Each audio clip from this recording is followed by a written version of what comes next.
grenades.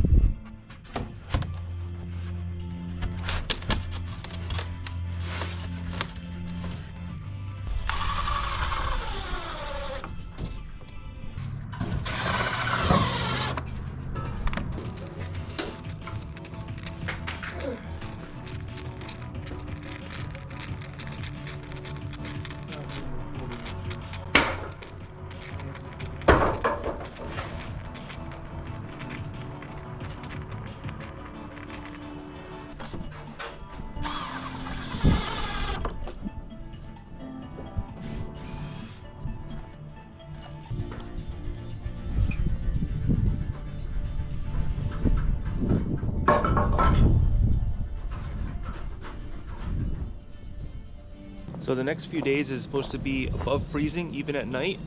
I'm just gonna pour this section today. We have that one to do too, but I'd rather not do them both the same day because we have a storm coming in tonight and I don't know what that's gonna bring. Luckily the storm does not appear to have any high winds, so that'll be good because we gotta use the concrete blankets. Even though it's gonna be above freezing, it's still a good idea to use the concrete blankets. If we were gonna have high winds tonight with this storm, I wouldn't be doing this, but I think we got a freebie right now, so I'm just gonna take advantage of that and get this one section done here.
Last week we poured that side over there, so now today I want to pour this one.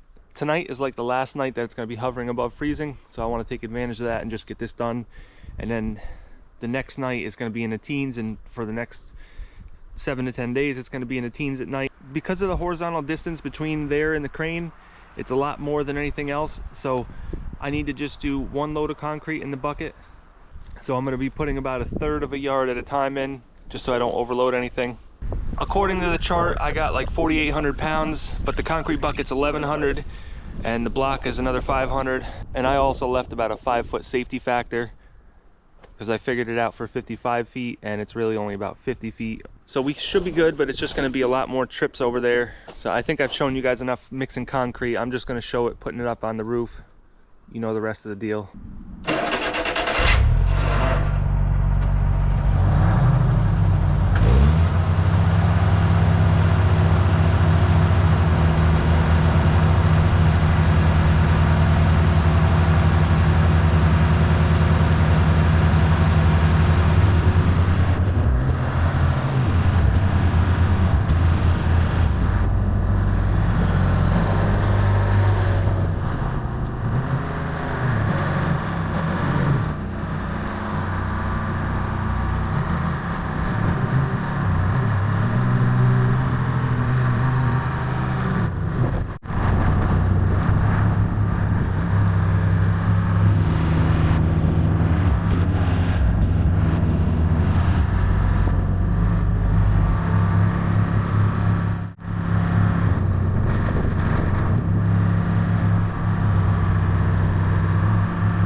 Open it right up. All right.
by ear. Yep.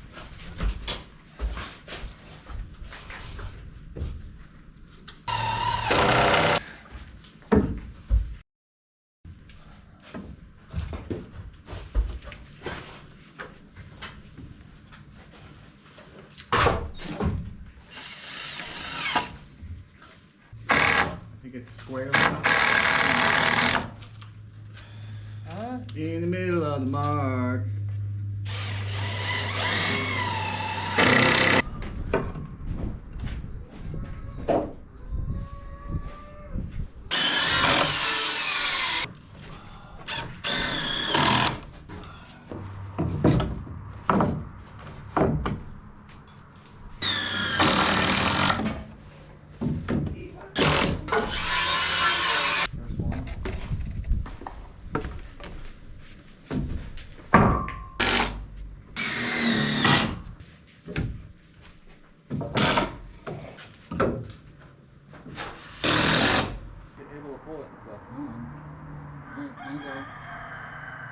Remember?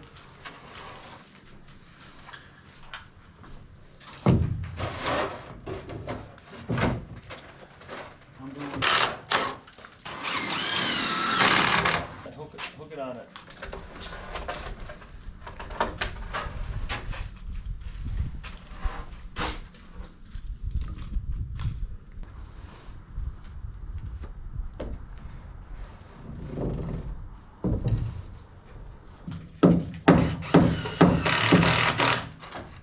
You got it.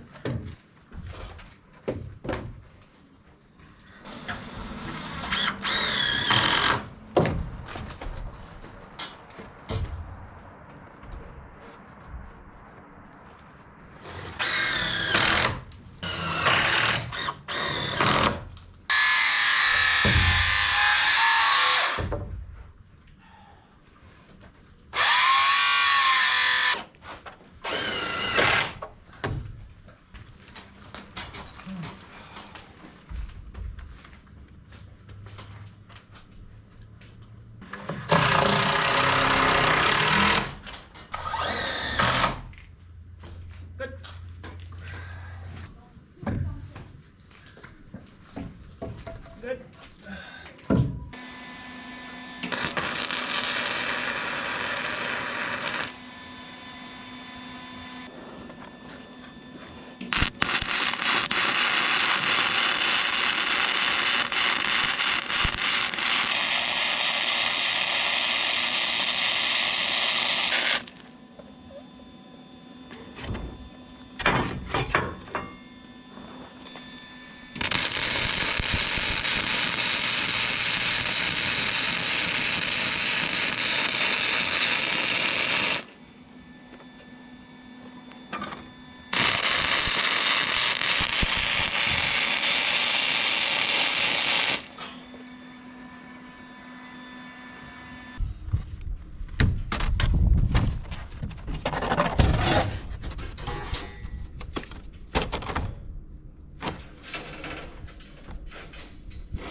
for the bull float, and it vibrates. So it's meant for like low slump concrete where you're really trying to bull float it heavy. And this should allow you to make a lot less passes when you have low slump concrete. So this one's set up for a Makita battery. It just connects to the standard bull float attachment, and then you can just turn it on. It's got variable speed.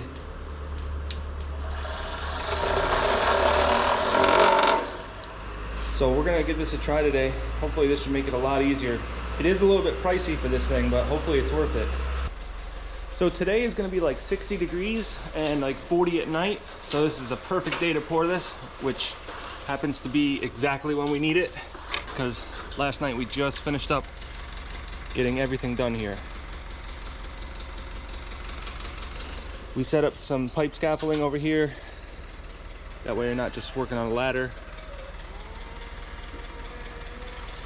This valley was very tricky. What I did was find out the exact height that it should be to screed off of. This is just a piece of 1/2-inch PVC trim, and I attached it to this board, which is like a plank that we're walking on.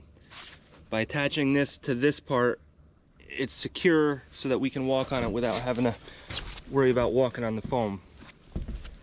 This is very secure here. And we also used it to secure the top of this PVC trim here. I just figured out the exact height that we need for this, and then ripped the whole thing down out of a 4x8 sheet of this PVC trim. And then on the bottom, so it doesn't push that way, I have boards and I have some foam. And then on the top, it won't push because of this. We put this little strip in here, and I think that was like a 20-degree angle on that. And then I secured the PVC trim from that way into it with some screws.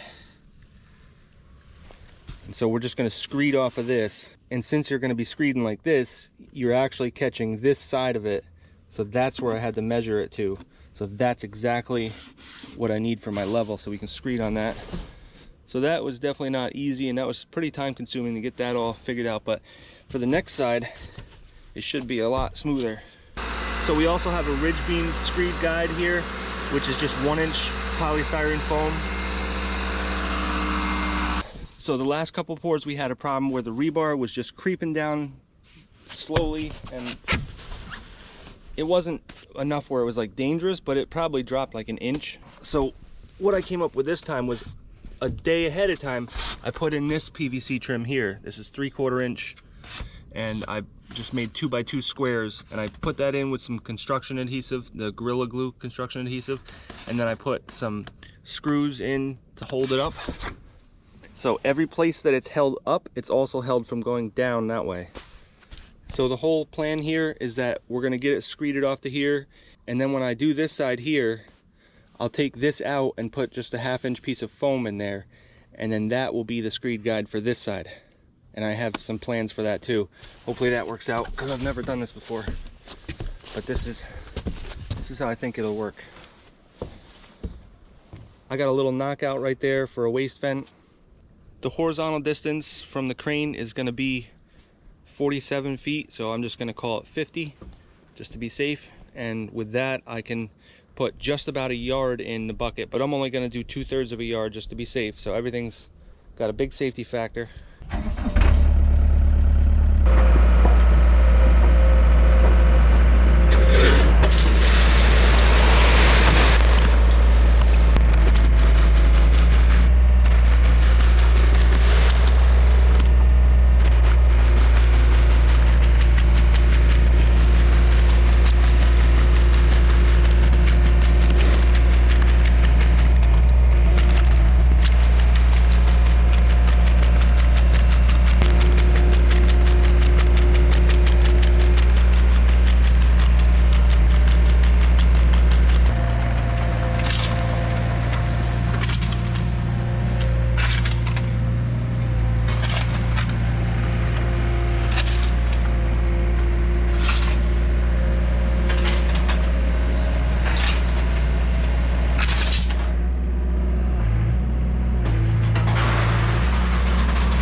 Alright, so before it gets dark, I just wanted to show you guys what it looks like. It's definitely not perfect, but it's pretty flat.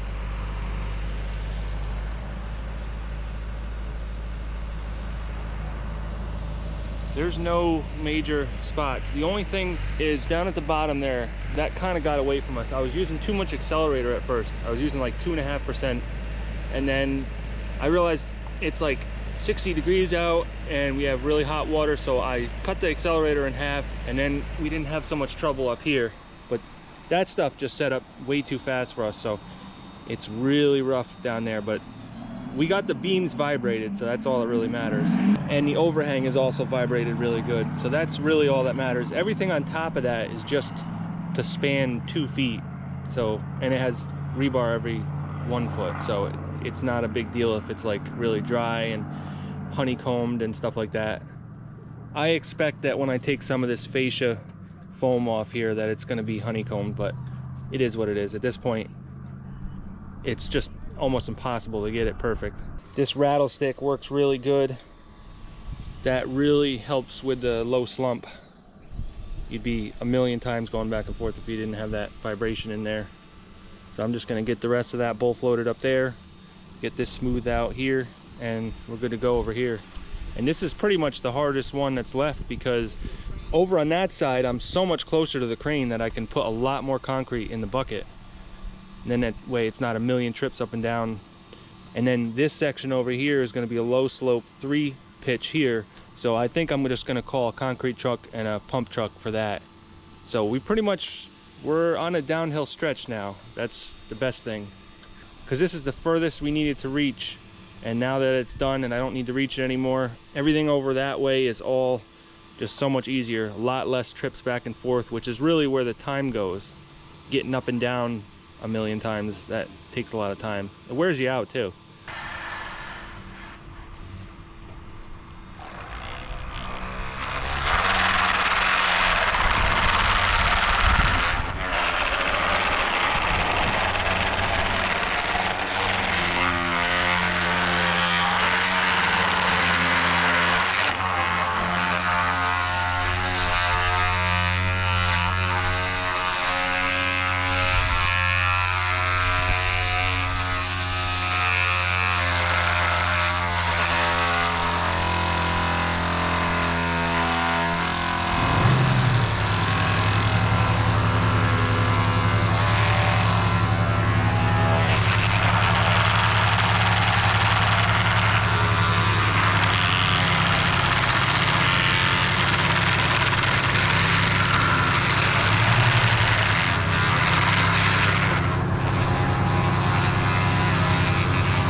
So this is what we did on the valley here. We put shims to the studs to center it perfectly on the bottom. So now we just need to set the top exactly where that needs to be, which is exactly centered. It's a little bit tricky because I want to put this 2-foot sheet of OSB right here to walk on, but that also sets this. So I need to make sure that that's right. So I'll lay the sheet of OSB right here and then plumb this up right here and wherever it ends and get that perfectly set. And then I'll put a little Gorilla Glue construction adhesive on it, put some long screws into the foam, and then that'll be centered, and I'll have a walkway to work on when we're putting in this rebar. So over here you can see I stripped everything off, and it worked really good to do that. And now this will be nice and easy. When I screed into it, I'll have an exact point where they intersect. I have the shim right there to hold this perfectly centered, but then I put some expanding foam right there. Now that that's dry, I can take that shim out.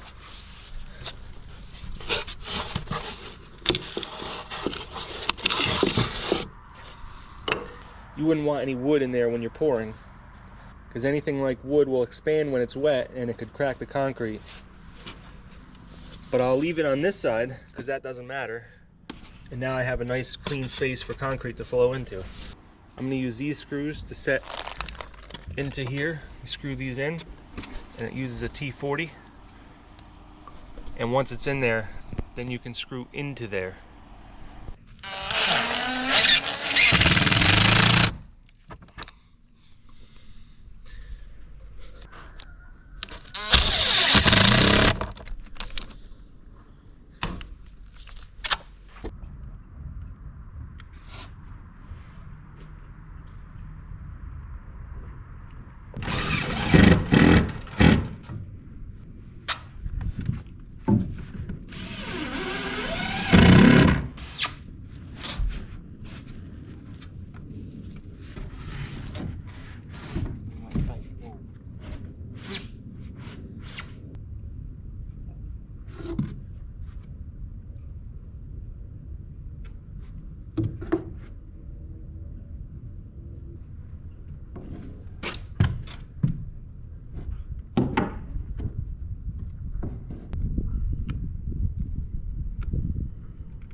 One that's long enough.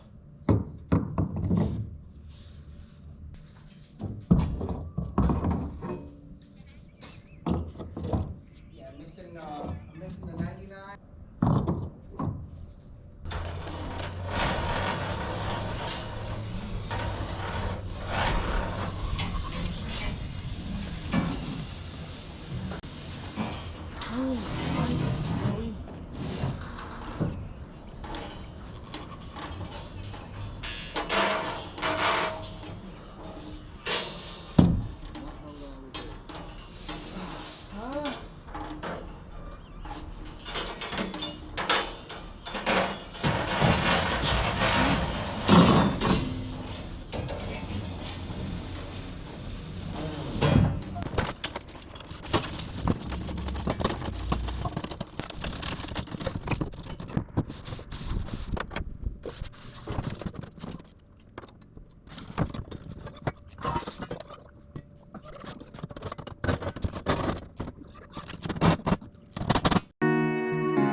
pour this today.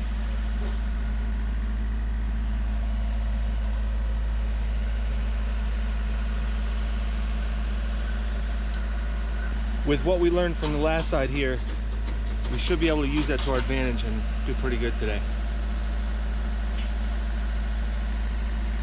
It's all about getting a method down, sticking with it if it works, and if it doesn't, change it. Try to tweak the efficiency a little bit. We're just getting better and better every time, so hopefully today should be pretty smooth. The temperatures are supposed to be above freezing tonight, so I'm not going to use much accelerator. I am still going to use a little bit, but it's like a third of what I was using before.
thing swings so easy.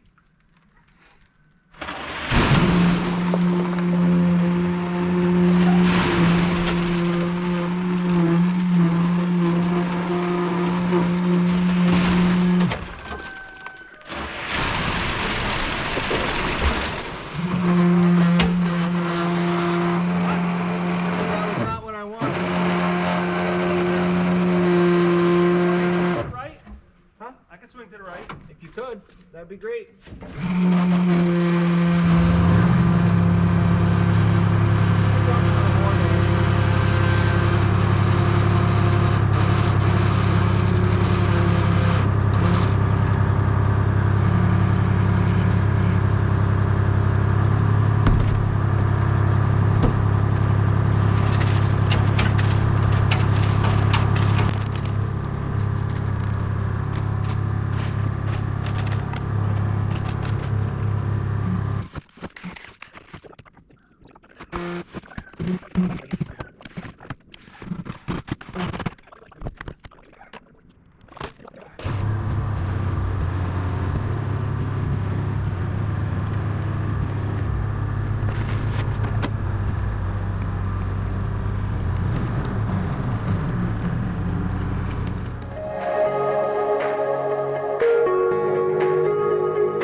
So unfortunately last night it started raining and it was not supposed to rain at all, and so we ended up covering this over with a piece of plastic, and I didn't quite get to finish that little triangle right there, so it's pretty rough over there. Luckily we had like zero wind because I was able to take that sheet of clear plastic and lay it on there, and I didn't even have to hold it down, and just stayed there. And it rained for a good hour and there was nothing in the forecast for it at all. But not a big deal. just like the rest of all these pours, there's nothing perfect about them. The plan is to put that rapid set cement all on there, probably give it a broom finish, although I'm not totally sure about that. I'll try this roof first because it's small, and we'll see. Like I said, it's pretty rough in those spots right there, and even right there. It's like honeycomb kind of, I guess you could call that. That's not the way I originally intended to do this roof, but things can change as we go along. That's fine. I don't think any of this stuff is the end of the world. Now, I wouldn't ever walk on this roof without fall protection, just because if you have one little slip, you're not going to be able to stop. That's one thing I noticed about this concrete at a 7 pitch. You can walk it. Like I was walking up in here where if I fell, it would just be in here. But I wouldn't want to walk anywhere over there without anything to hold on to. Because there was one time where I slipped on something, and as soon as I slipped, I started falling, and there was no stopping me. Of course, I was in the valley, so it didn't matter. The valley stopped me.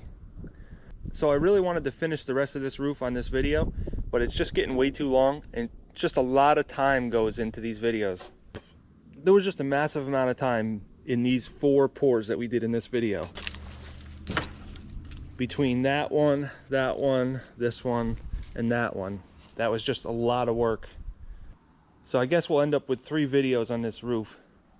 But since it's something that is not done a lot, I'm sure a lot of people don't mind that. By the time I get done with this and these 2 sections here, that'll be another few weeks because of weather and all kinds of things. I mean, we are getting this dialed in actually, so that we're much more efficient than we were before when we started. And I think as we keep going, we're going to get even more efficient. There was a drastic reduction in time between forming and pouring this one and forming and pouring this one. It was like half of the time that we spent on this one, because everything was already figured out, all the methods were established, and it was just go time. The forming for the overhang is really what takes a lot of time, and that I really have dialed in. That's just super quick now. But of course, these being valleys, and we had to figure out the ridge, and there was just a lot of work on this one, but this one just went a lot faster. And these 2 here are going to go really fast. I know that, because there's, first of all, a lot less concrete to mix, and it's basically like identical to that minus that 4 feet on the edge there. So there's a lot less concrete that we have to mix up on this one. Plus, we don't have to form for the valley. But on the plans for this house, they do show a divider on all these joints, so they want a cold joint there. They call for a rigid foam insert or similar. So I'm going to put a 1/2 inch piece of foam in there. That way, with thermal expansion and contraction, it can push and pull if it needs to, just minutely. So every time you land over a beam and meet 2 sides together, you're supposed to have that break in there for a thermal expansion. So I ended up putting 2 knockouts for waste fence in. You can see there's one little circle right there and one little circle right there. They're symmetrical, so they're exactly the same distance from the ridge, exactly the same distance from the overhang, so that both sides are exactly identical. So you can see if you look down the side of these, like if you line that up, that plane is lined up right now, you can see there's 3 inches from there to there, all the way down. So it lines up perfectly. For the next few weeks, the temperatures are supposed to be above freezing during the day. So I think we're gonna get this done. So I know a lot of people are gonna complain about the lack of safety equipment, like harnesses while we're up on the roof. I definitely don't disagree, and I would highly recommend that anybody that's up on a roof wear a safety harness. Don't do what we are doing. We just have a lot of experience up here, but I would not want to walk on that without something on the bottom to catch me or a safety harness. I'm not going to walk on that roof like that. Even though it's rough and you get good grip, all it takes is one little slip and then you can't stop, and that's the problem. I'm also going to put some lightning protection up here too. I'm a little bit worried about that. So the plan is to get this all done here, move to the back, get that done, and I'll see you guys on that video.